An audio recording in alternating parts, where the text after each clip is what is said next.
Hey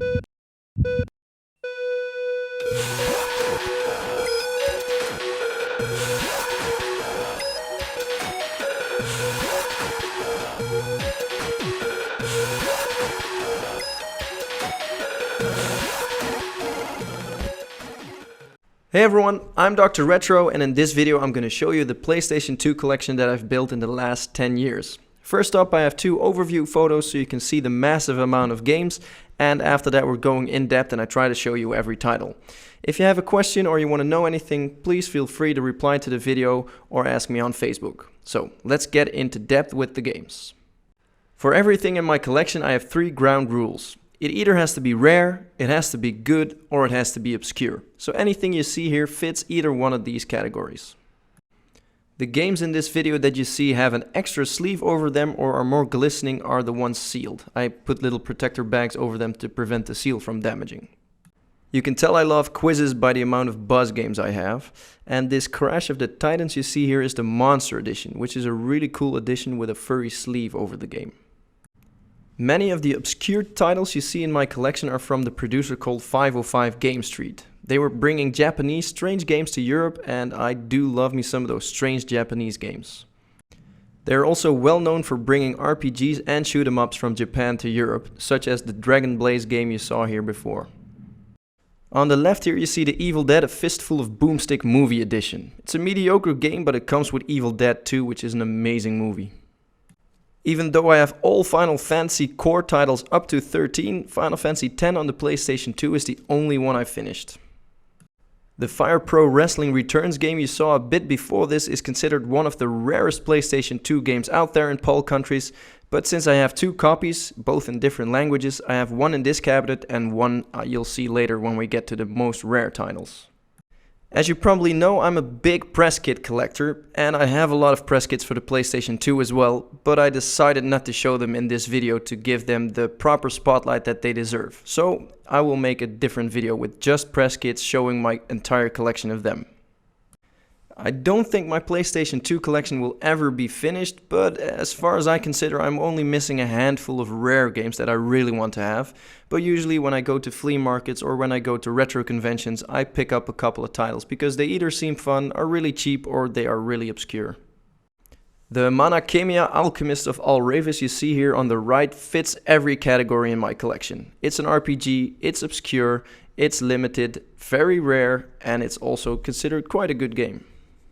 The Mega Man games for PlayStation 2 aren't my favorite in the series, but they're still Mega Man games, so I definitely need to have those in my collection. If you want to see my complete collection of Mega Man games, check out the video I linked here in the bottom. One of the rarest PlayStation 2 games in my collection, which I have sealed and non-sealed, is Ocean Commander. A couple of years ago it was rumored to not even exist until a couple of them popped on eBay. I was lucky enough to pick up a sealed copy, which is the Italian version, but there also seemed to be a UK English version. I have the UK English version as well, and I believe there are only 3 or 4 other copies known of that game. In my opinion, the PlayStation 2 holds some of the best games of all time. You saw it just before Okami, which is the best Zelda game out there, even though there's no Link or Princess Zelda in there. Persona 4, which I consider personally to be top 3 of best RPGs of all time. And you also see Resident Evil 4, which is, for me personally, the best horror shooter game out there. When it comes to 3D platforming, two of my favorite games are Rayman Revolution and Rayman 3 Hoodlum Havoc. I really enjoyed playing those games.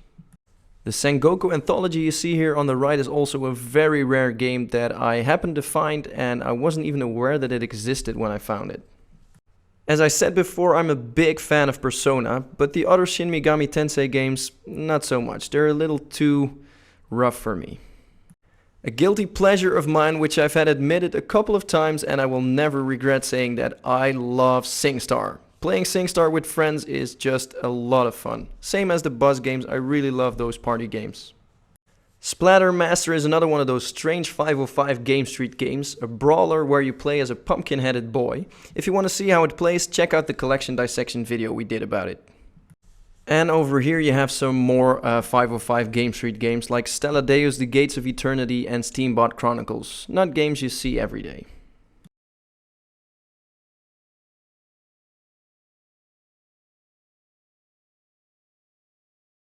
The two fun and learning games you see here are unofficial PlayStation 2 games that work on a PlayStation 2 without modification.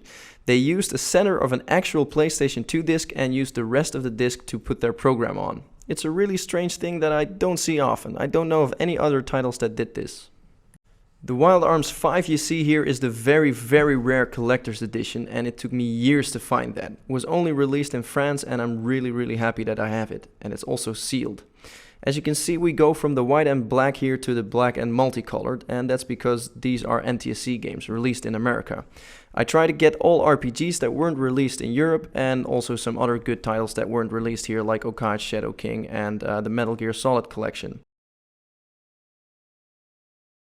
In the PlayStation 2 era, collector's editions weren't as common as they are now, and especially collector's editions with a bigger box that came with extras.